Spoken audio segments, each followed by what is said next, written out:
मुलांच्या छोट्या मोठ्या भुकेसाठी असेल, चहासोबत खाण्यासाठी असेल किंवा प्रवासात खाण्यासाठी काही कुरकुरीत पदार्थ हवा असेल तर आजची ही बटाटा चकली करायला सुद्धा सोपी आहे, झटपट होणारी आहे आणि चवीला सुद्धा अप्रतिम आहे। मंडळी, रेसिपी सुरू करायच्या आधी माझ्या चॅनलवरती नवीन असाल तर चॅनलला सबस्क्राइब करा। बटाटा चकली बनवण्यासाठी सर्वात आधी आपल्याला बटाटे मिक्सरला बारीक करून घ्यायचे आहेत। त्यासाठी मी 2 बटाटे उकडून साल काढून घेतलेत। ते मिक्सरच्या भांड्यात घेऊयात आणि थोडंसं पाणी घालून छान पेस्ट बनवून घेऊयात।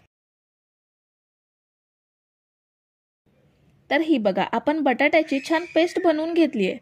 पेस्ट बनवताना एक काळजी घ्यायची, ती म्हणजे ही पेस्ट खूप जास्त पातळ बनवून घ्यायची नाहीये। आजची ही चकली आपण अगदी घरच्या मोजक्या साहित्यामध्ये बनवून घेतोय। त्यासाठी ह्या मिक्सिंग बाउलमध्ये 2 वाटी तांदळाचं पीठ घेऊयात। हे घरगुती तांदळाचं पीठ आहे। तांदूळ फक्त धुवायचा आणि सुकवून त्याचं पीठ बनवून घ्यायचं किंवा रेडीमेड तांदळाचं पीठ सुद्धा घेऊ शकता। तांदळाचं पीठ घेतलं त्यात सेम वाटीने 1 वाटी बेसन घेऊयात। जेवढं तांदळाचं पीठ घेतलं त्याच्या निम्मे बेसन घ्यायचं आहे। आता ह्यामध्ये पाव चमचा हळद घेऊयात। 1 चमचा लाल मिरची पावडर घेऊयात। मिरची पावडर तुम्ही आवडीनुसार कमी जास्त करू शकता। अर्धा चमचा जिरं घेऊयात आणि चवीनुसार मीठ घेऊयात। हे सगळं सुकं साहित्य एकजीव करून घ्यायचं आहे। सगळं साहित्य आपण मिक्स करून घेतलंय।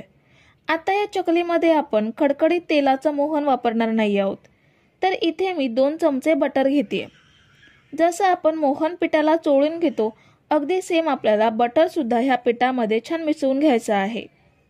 बटर ऐवजी तुपाचं मोहन सुद्धा घेऊ शकता। 2 चमचे तूप कडकडीत गरम करून ते पिठामध्ये घेऊ शकता। शक्यतो चकलीला तेलाचं मोहन वापरतात, पण तेलाऐवजी तूप किंवा बटर वापरून पहा, चकली खूप छान कुरकुरीत आणि खमंग होते। बटर पिठामध्ये मिसळल्यावरती ह्यामध्ये आपण जी बटाट्यांची पेस्ट बनवून घेतली आहे ती ऍड करूयात। आता हे पीठ आपल्याला बटाट्याच्या पेस्टमध्येच मळून घ्यायचं आहे। जर पीठ कोरडं वाटलं तरच थोडंसं पाणी घेऊन पीठ छान मळून घ्यायचं आणि या उलट जर पीठ पातळ झालं तर थोडं तांदळाचं पीठ आणि थोडं बेसन घेऊन पीठ एकजीव करून गोळा बनवून घ्यायचा। तर हे बघा, पीठ मी बटाट्याच्या प्युरीमध्येच भिजवून घेतलंय। खूप जास्त घट्ट नाहीये, अगदी चपातीसाठी पीठ भिजवतो तेवढं सैल आणि मऊसूद आहे। आता चकलीच्या भांड्यामध्ये प्लेट बसवून घेऊयात। धार असलेली बाजू बाहेरच्या साईडला करायची आणि बोथट बाजू आतल्या बाजूला ठेवायची।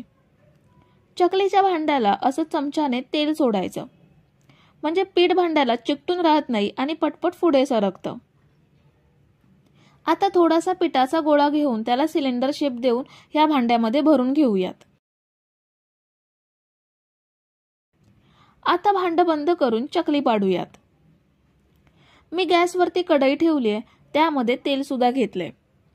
तेल परफेक्ट गरम झाले का ते बघूयात। पिठाचा छोटासा गोळा तेलात सोडायचा। बुडबुडे येत आहेत पण लगेच वरती आला नाहीये आणि करपला सुद्धा नाहीये, म्हणजे तेल अगदी परफेक्ट गरम झालंय।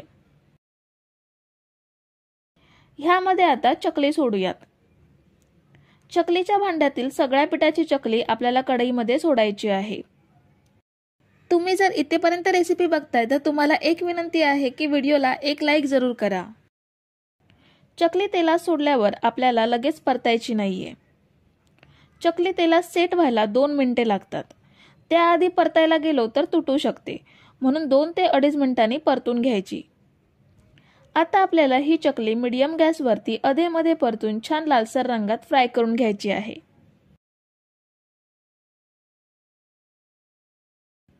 तर ही बघा, चकली मस्त लालसर रंगात फ्राय करून घेतली आहे। आता तेल निथळून काढून घेऊयात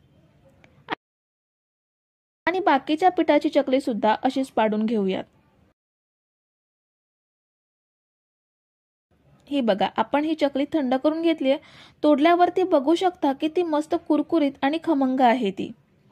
ही चकली प्लास्टिकच्या पिशवीमध्ये हवाबंद राहील अशी ठेवायची किंवा एखाद्या हवाबंद डब्यामध्ये भरून ठेवायची, महिनाभर चांगली टिकते।